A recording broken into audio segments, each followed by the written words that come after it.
Hi, it's knit o'clock time. Oh yay. I'm just gonna wait 1 second to really start, just to give people a chance to join us. But maybe in the meantime, you could let me know if the stream is okay, if the sound is good. I'm still slightly traumatized from my first live where the frame was tilted so you all had to sit like this to be able to see me. I am trying to follow the chat on my computer next to me, so when I'm looking down, that is why. So, do you guys see me and hear me okay? Please let me know.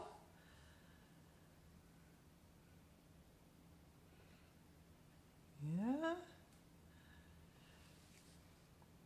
Am I coming through? See and hear you. Yes. Thank you so much. Then we're gonna get started. So hi everyone. Hello. Welcome to the Knitathon. I am so excited to kick us off here today, get us started. I have more or less been waiting for this day ever since we said goodbye in the spring. I mean, 24 hours of fiber fun, count me in. And I'm so happy to see that so many of you are here as well. This time I am coming to you from Dubai. Peter had to go for some work and I decided to tag along with him in a kind of childish and entitled way. I felt like the universe owed me a summer vacation because I spent basically most of the summer being miserable. So I am really enjoying this chance for a do-over. Also, it feels appropriate. It feels like I'm coming full circle. I did the first knitathon in Italy, the second in Texas, the third in Denmark. So by now doing the fourth in Dubai, I have actually done a knitathon in all of the 4 countries that I in one way or another think of as home. But I'm really curious to hear where you are knitting from. I can see there are people from, Texas, there are people from the UK, there are people from all over Denmark, more or less. Scotland, Sweden, I also saw some Indiana. Wow, you guys have been up kind of early, haven't you? And I saw someone from South Africa. You know, this is one of the things that I really love about the Knitathon is that knitters from all over the world get to join, to knit together. So many of us would never have had a chance to even know each other if it wasn't for this online knitting community. But I have for sure made some wonderful friends here. There are those that I talk to almost every day, Ina. And there are those that I have had the great fortune of meeting in real life. And then there are all of those that just makes my days happier because I know you're there, I know you're knitting with me, and I appreciate it so, so, so much. Yeah, AKnittersWorld from the north of Denmark, and we're in Niveau Nordvest. We are all over Denmark, and we're in Germany, Canada, Nova Scotia. Wow, this is so exciting. I guess, well, no, I have decided that since this is the 4th knitathon, I get to use words like usually and always, because now it's a thing, right?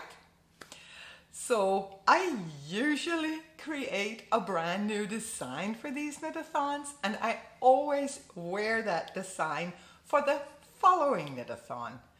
So today I am wearing my cat number 3, and I'm just gonna stand up so that you can see it, because I made some modifications to it to make it into a summer top.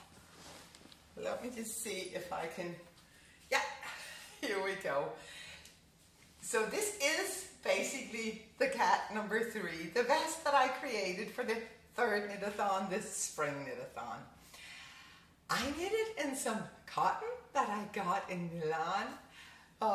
If you have watched the past few podcasts, you may remember that I cast it on while I was still in hospital.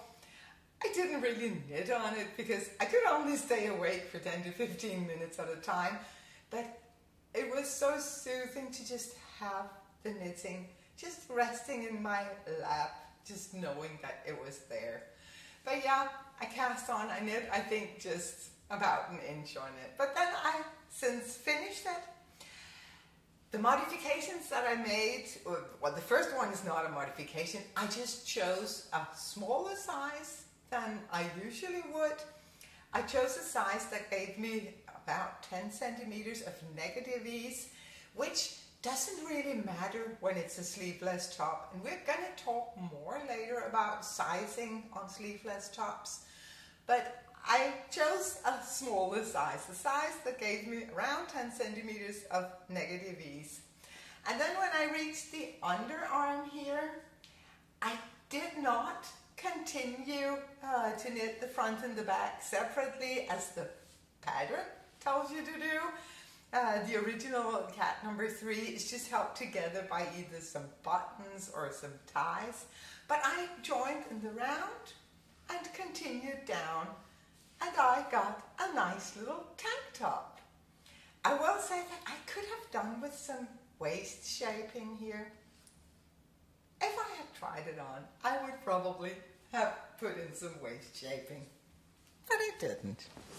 There you go. I'm still very, very pleased with my summer tank top. This time I'll be knitting on my cat number 4. And again, my summer has been miserable. So I didn't have a brand new design in me, but I did show you guys one of my older patterns, my birthday vest, and a lot of people were kind enough to say that, oh, they would like to knit that pattern. So I decided to revamp the old pattern. I've been tweaking the fit, some of the stitch patterns. I have added a lot of extra sizes, and I've translated it into English. And today I will be knitting it up together with a handful of lovely testers. One of my testers already finished hers, and I'm just going to show you because she made a beautiful version. So this is the version that Irene from Norway. It is beautiful. And actually the one that I will be knitting on will be kind of similar to hers. I went stash diving for the yarn because since I went sort of stash diving for the pattern, I might as well go stash diving for the yarn as well. I found some wool of the Andes worsted, something that I picked up on one of my trips to Texas. This is the colorway Dove Heather. And I am gonna hold it together with this gorgeous, gorgeous skein of silk mohair. Isn't it beautiful? I have 3 skeins of this, so that's more than enough. I think that those two together are gonna give me a beautiful fabric. This is a yarn that I picked up at the McKinney Knittery, my home away from home. It is magpie fibers in the feather base, which is like a kit silk mohair.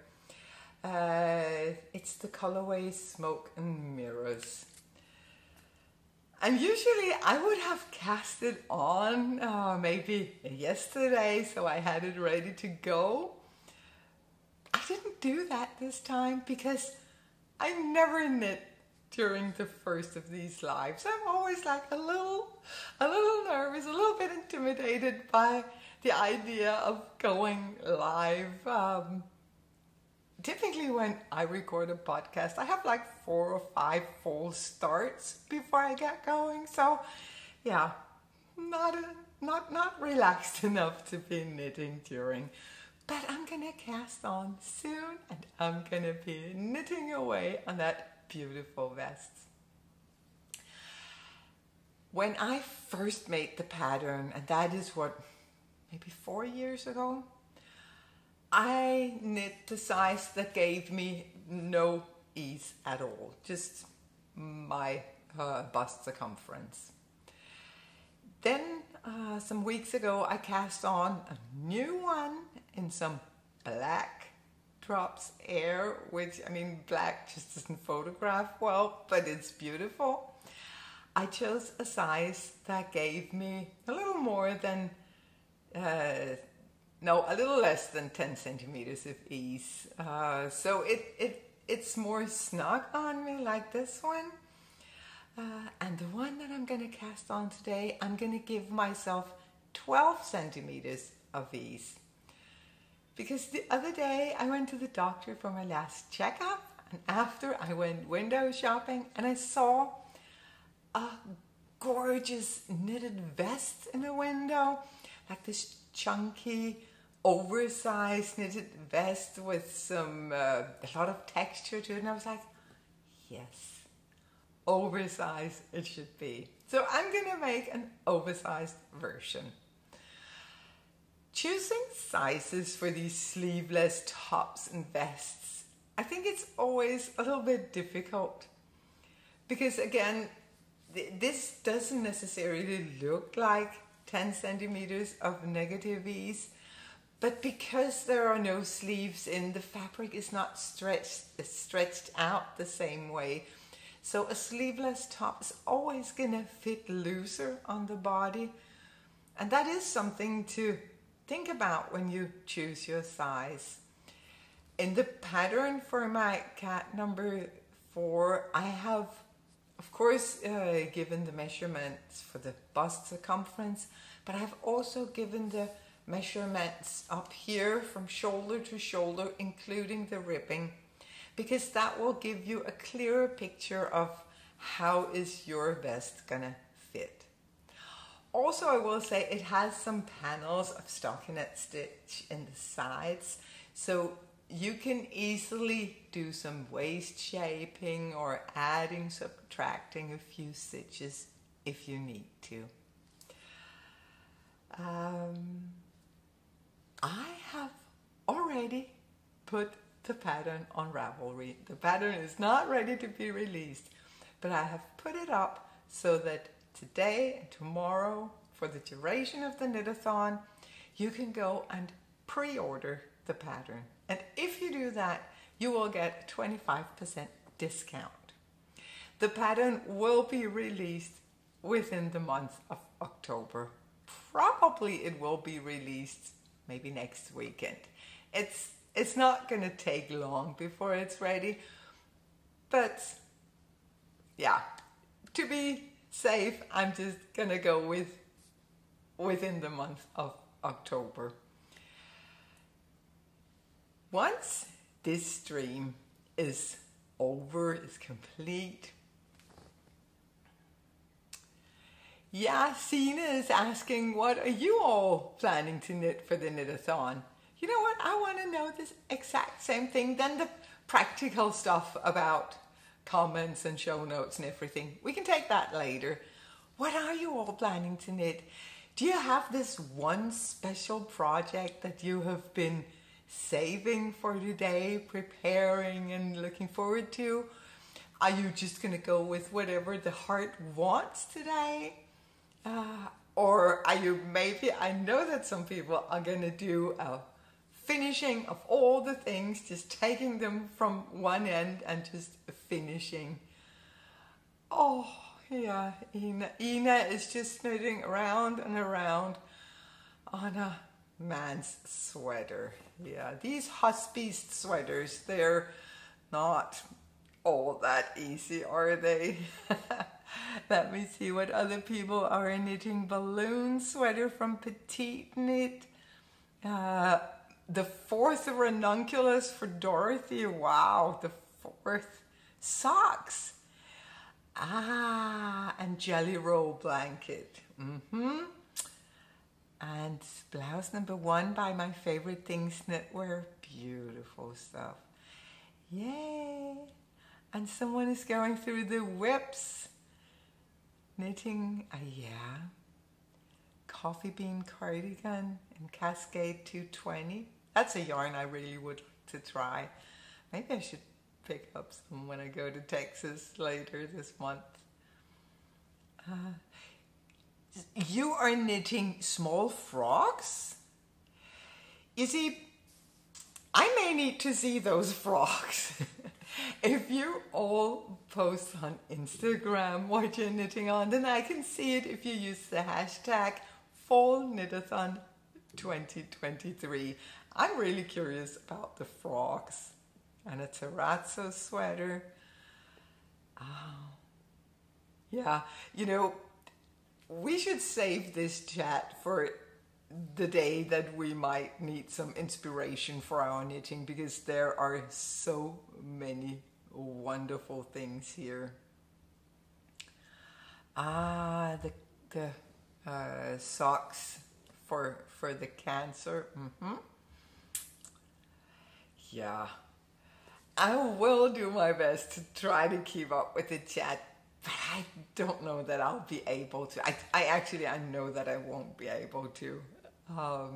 So if you ask me a question and I don't answer, then ask it again. And if I still don't answer, then maybe you want to put it in the comment section on this video.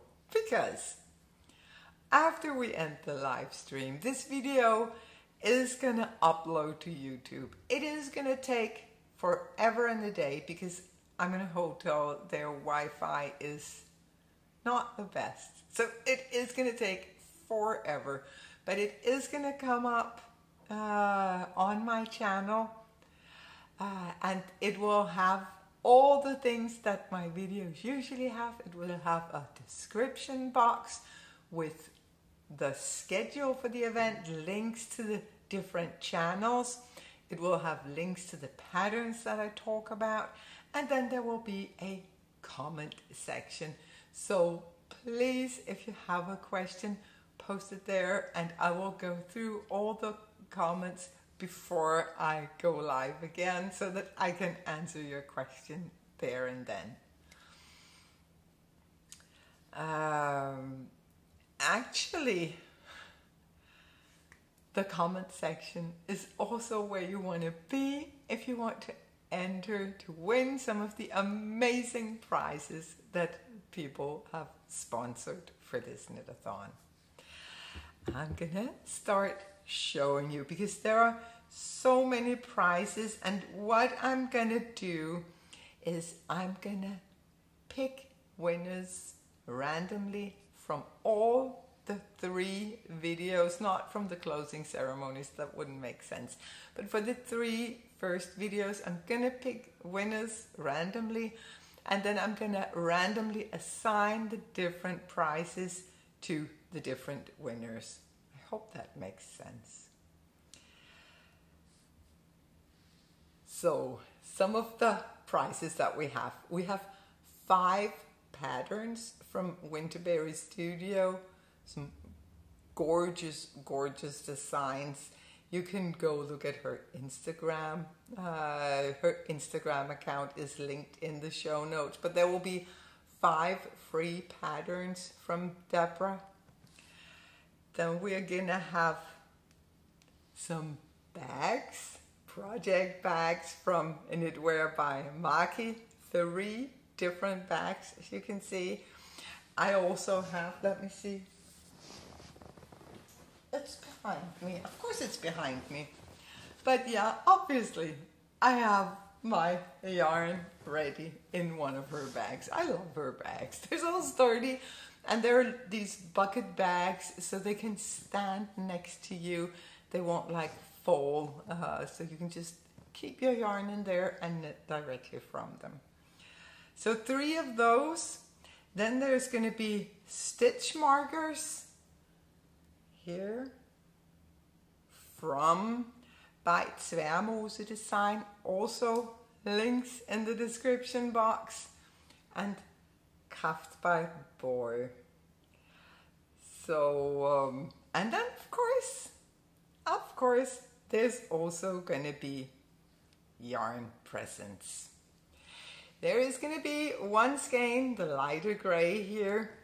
This is from KnittersWorld. It is her baby alpaca, silk and cashmere base. It's the same yarn that I used for my snowflower wrap. It's this very soft and drapey yarn. It's a fingering weight.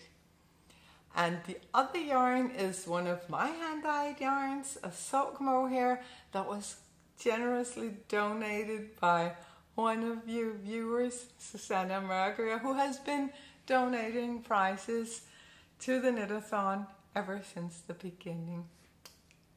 Thank you so much, Susanna. There is one more thing that I want to show you. KnitwearByMaki, who sells her bags on Instagram, she has created a bag especially for the Knitathon. It is only sold during the Knitathon. Today and tomorrow is your only chance to get hold of one of these beautiful bags. And she has set up her shop so that she can ship worldwide. Again, links in the description box. Just be patient. The description box may take a while to appear, what with this really, really bad internet connection that I have here. I'm sorry. Yeah. I really hope that you're all up for this fun. Oh, you have people coming in now from Arkansas. Good morning. Well, I'm sitting here looking at the clock thinking, I'm kind of hungry for dinner. Peter, being the good sport that he always is, has promised that he will go to Five Guys and pick up burgers for us. It's not so much the burgers that gets me excited, to be honest, it's the milkshakes. Oh, they make the best milkshakes. I don't have a sweet tooth. I have a mouthful of sweet teeth. So, looking forward to some strawberry milkshake. How is the snack situation with you guys? Have you lined up your snacks? Because this is not something to be taken lightly for the Knitathon. We need our snacks. Good morning from Toronto and Denmark. Yeah. Oh, you're doing your Make 9 from Stash?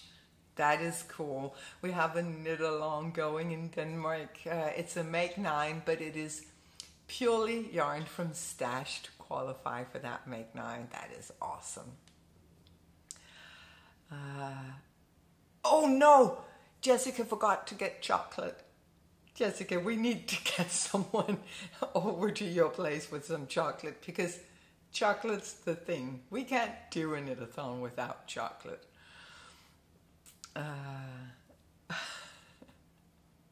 You also had burgers, yeah? So, someone thinks that coffee is more important than snacks. I've never learned to drink coffee. Isn't that terrible? I have tried. For sure I've tried. Because everyone talk about like coffee is the thing that gets them going, and I just don't like it. I love the smell though. So I enjoy making coffee for Peter in the morning and getting the smell. Just don't want to drink it. Oh, someone is going out for snacks later. Good. Fruit salad with whipped cream. Oh my goodness. will you please think of me when you eat that? That's one of my favorite things in the whole world. Yeah. I think I am gonna end things here. The next podcast for the Knitathon is not going to be until 5 o'clock Central European time, which is 2 hours later than my start time, because one of our podcasters, unfortunately, actually 2 of our podcasters, unfortunately, was unable to make it. So at 5 Central European time, we have the lovely ladies from the Poland, Texas podcast. They are ready to entertain us with all their yarny shenanigans. And from there on, it is more or less just go, go, go. We have people going live every hour on the hour. I just want to mention one thing that is not to be missed, and that is 9 p.m. Central European time. The Playful Knitter, she's going to play the piano for us. She has, on Instagram, she asked that we could put in wishes, so it's so exciting to see what Melina has in store for us. It is always very, very, very special. Coffee and some cake. Yeah. You just found a can of whipped cream, so definitely making hot chocolate later. How do you find a can of whipped cream? Those things never survive in my fridge. It's so convenient. As you say, hot chocolate and then just again, think of me when you have it, because delicious. Even though it is kind of hot here, I could still do some hot chocolate. Also, it's not terribly hot. Actually, Dubai in October is pretty awesome. The extreme heat from the summer is gone, and the gloomy humidity of September is gone. So yeah, the outdoor season has started, so it's okay. I spent the day outside at the pool, which was lovely. I am gonna end things here so that you can continue on with your knitting. I'm gonna continue on with my knitting. Well, thank you for joining. It is such a lovely thing to be able to knit with all of you guys. Take good care, and remember, be patient. This video is gonna appear on my channel. It may take forever, but it will appear. If you go comment on that video, you will enter to win one of the amazing prizes that we have for this Knitathon. I will see you all later. Remember, there is on my webpage www.50fabulous.dk. On the front page, there's a schedule with links to all of the channels that are gonna either podcast or do a live during this Knitathon. Take good care, and thanks for joining.